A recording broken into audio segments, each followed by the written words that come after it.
हाँ तो बताओ बच्चों, एक इंसान के शरीर में सबसे लंबी हड्डी कौन सी होती है और उसका क्या नाम है? कनिका मैम इस सरकारी स्कूल की बायोलॉजी टीचर हैं। उसने जो सवाल पूछा था, सारे बच्चे उसका जवाब याद करने में लग गए। तभी उनकी नजर क्लास में लास्ट बेंच पर बैठी एक बच्ची पर पड़ी जो अपना सिर खुजला रही थी, और उसने काफी देर बाद आंसर बताने के लिए अपना हाथ उठाया। अरे वाह गरिमा, तुम्हें आंसर पता है? जी हाँ मैडम। तो बताओ फिर। मैडम जी, वो हमारे शरीर की जांघ की हड्डी सबसे लंबी होती है। अरे वाह, शाबाश। और उसे क्या कहते हैं? मैडम जी, उसे फीमर कहते हैं। वेरी गुड गरिमा। सारे बच्चे सोचते रह गए और तुमने सिर खुजलाकर एकदम सही जवाब दे दिया। कनिका मैम की बात सुनकर वहाँ मौजूद सारे बच्चे हंसने लगे और उनकी हंसी सुनकर गरिमा उदास हो गई। कनिका मैम को समझ ही नहीं आया कि उन्होंने ऐसा क्या कह दिया कि सारे बच्चे हंसने लगे और गरिमा मायूस हो गई। फिर अगले दिन, बच्चों आज का सवाल है कि एक स्वस्थ इंसान का दिल 1 मिनट में कितनी बार धड़कता है? बच्चे फिर से जवाब याद करने की कोशिश करने लगे कि तभी गरिमा ने सिर खुजलाते हुए हाथ खड़ा किया। अरे वाह गरिमा, फिर से शाबाश। बताओ उत्तर क्या है? मैडम, 60 से लेकर 100 बार तक। वेरी गुड गरिमा, तुम्हारा दिमाग तो बहुत तेज दौड़ता है।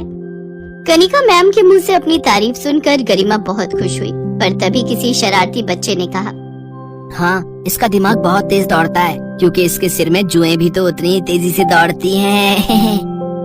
उस बच्चे की बात सुनकर फिर से क्लास के सारे बच्चे हंसने लगे। अब की बार कनिका मैम ने भी ये बात सुन ली थी। उन्होंने उस शरारती बच्चे को बहुत डांट लगाई और फिर उन्होंने गरिमा की तरफ देखा जो लगातार रोई जा रही थी, तो उन्होंने जाकर उसे समझाकर चुप करा दिया। फिर कुछ दिन बाद स्कूल में परीक्षाएं हुई, लेकिन गरिमा जो क्लास में सारे सवालों के जवाब सही देती थी, वो 100 में सिर्फ 40 नंबर ही ला पाई। उसके नंबरों को देखकर कनिका मैम हैरान थी, तो उन्होंने गरिमा को अपने पास बुलाया।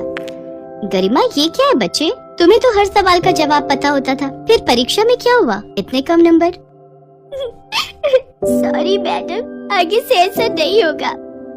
देखो तुम रो मत, मुझे बताओ क्या दिक्कत है? तुमने पढ़ाई नहीं की थी क्या? मैडम जी, पढ़ाई तो बहुत की थी, मुझे पढ़ना भी पसंद है, लेकिन क्या?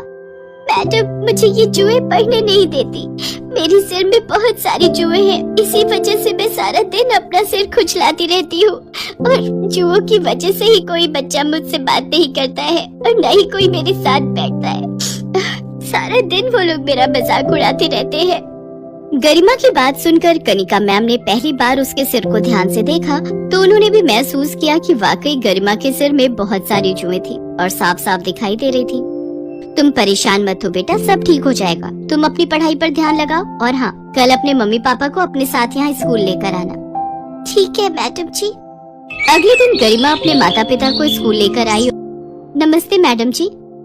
नमस्ते जी, मैंने आप दोनों को गरिमा के बारे में कुछ बात करने के लिए बुलाया है। देखिए, आपकी बेटी पढ़ने में बहुत होशियार है, लेकिन फिर भी उसकी सारी मेहनत बेकार हो जाती है। वो बस जैसे तैसे पास ही हो रही है। जी हाँ मैडम जी, गरिमा ने बताया हमें, वो बेचारी अपने सिर के जुओं से बहुत परेशान है। गरिमा ने हमें बताया था कि वो सारा वक्त अपने सिर में खुजली करती रह गई और उतने में पेपर का समय पूरा हो गया, जबकि उसे सब आता था, और फिर भी वो सब कुछ नहीं लिख पाई। हाँ तो यही तो मैं आप दोनों से कहना चाहती हूँ कि गरिमा को अपने सिर की सफाई रखनी चाहिए और आप दोनों को इस बात पर ध्यान देना चाहिए। नहीं मैडम जी, बात वो नहीं है। वो अपना सिर साफ रखती है, रोज नहाती भी है, पर जुएं उसके सिर से जाते ही नहीं। उसकी इस बीमारी से तो हम बहुत परेशान हैं।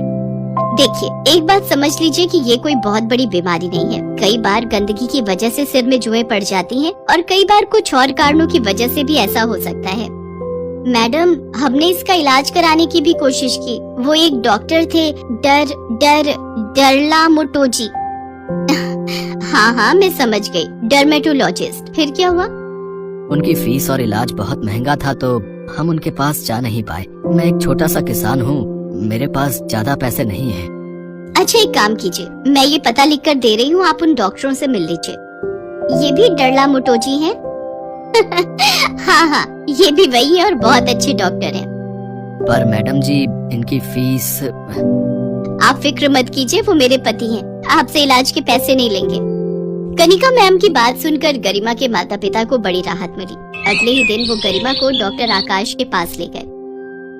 डॉक्टर साहब नमस्ते। नमस्ते। डॉक्टर साहब, वो हमें मैडम जी ने भेजा है। अच्छा अच्छा, तो आप गरिमा के माता पिता हैं और तुम गरिमा होगी, है ना? जी सर। आओ भाई गरिमा, यहाँ मेरे पास आकर बैठो। देखें तुम्हारे सिर की क्या हालत है। डॉक्टर आकाश ने गरिमा का सिर पकड़कर उसे अच्छे से देखा और फिर देखिए, ये गंदगी की वजह से नहीं है, बस थोड़ा सा इन्फेक्शन है। ये जुएं आम शैम्पू या घरेलू नुस्खों से नहीं जाएंगे। तो फिर डॉक्टर साहब, क्या इसका कोई इलाज नहीं है? अरे अरे घबराइए नहीं, ऐसा कुछ नहीं है। मैं कुछ दवाई और लोशन लिख कर दे रहा हूँ, बाहर स्टोर से ले लीजिए। और हाँ, उन्हें कह देना कि मैंने भेजा है, तो वो आपसे पैसे कम लेंगे। डॉक्टर आकाश और कनिका मैम बहुत अच्छे इंसान थे। उन्होंने गरिमा और उसके घर वालों की बहुत मदद की थी। अब गरिमा वक्त पर आकाश की लिखी दवाइयाँ खाती और सर में लोशन लगाती। कुछ दिन बाद उसके सिर से जुएं जड़ से गायब हो गए और फिर कई दिनों के बाद नमस्ते मैडम जी। नमस्ते गरिमा, कैसी हो? अरे वाह, तुम्हारे बाल तो बहुत ही प्यारे लग रहे हैं। हाँ जी मैडम जी, और देखिए ना, अब मेरे सिर में एक भी जू नहीं है। डॉक्टर साहब ने और उनकी दवाइयों ने तो कमाल ही कर दिया। हस्बैंड किसके हैं? कनिका मैम की बात सुनकर गरिमा जोर जोर से हंसने लगी। कुछ दिन बाद स्कूल में फिर से परीक्षाएं आई। इस बार गरिमा ने पहले से भी ज्यादा मेहनत की और पूरा पेपर अच्छे से दिया। जब परीक्षा का रिजल्ट आया तो सभी हैरान रह गए, क्योंकि गरिमा पहली बार अपनी क्लास में फर्स्ट आई थी। और इस बार क्लास में फर्स्ट आई है गरिमा, पूरे 98% मार्क्स के साथ। स्कूल के सभी बच्चों के साथ साथ उनके माता पिता और स्कूल का बाकी स्टाफ भी वहाँ मौजूद था। और ये देखकर गरिमा के माता पिता की आंखों में आंसू आ गए और खुद गरिमा भी खुशी से रोने लगी। शायद उसके माता पिता के साथ साथ उसने भी खुद से सारी उम्मीदें तोड़ ली थी, जो अब पूरी होती दिख रही थी। ये सब आपकी और डॉक्टर साहब की वजह से ही हो पाया मैडम जी, आपका बहुत बहुत शुक्रिया। अरे नहीं बहन जी, आपकी बच्ची तो शुरू से ही होशियार थी, बस उसे थोड़ी सी मदद की जरूरत थी। आप बिल्कुल चिंता मत कीजिए, मुझे पूरा विश्वास है गरिमा अपने जीवन में बहुत कुछ हासिल करेगी। हाँ मैडम जी, मैंने तो सोच भी लिया, अपनी गरिमा को मैं डरलामोटोजी बनाऊंगी। मम्मी, डरलामोटोजी नहीं, डर्मेटोलॉजिस्ट।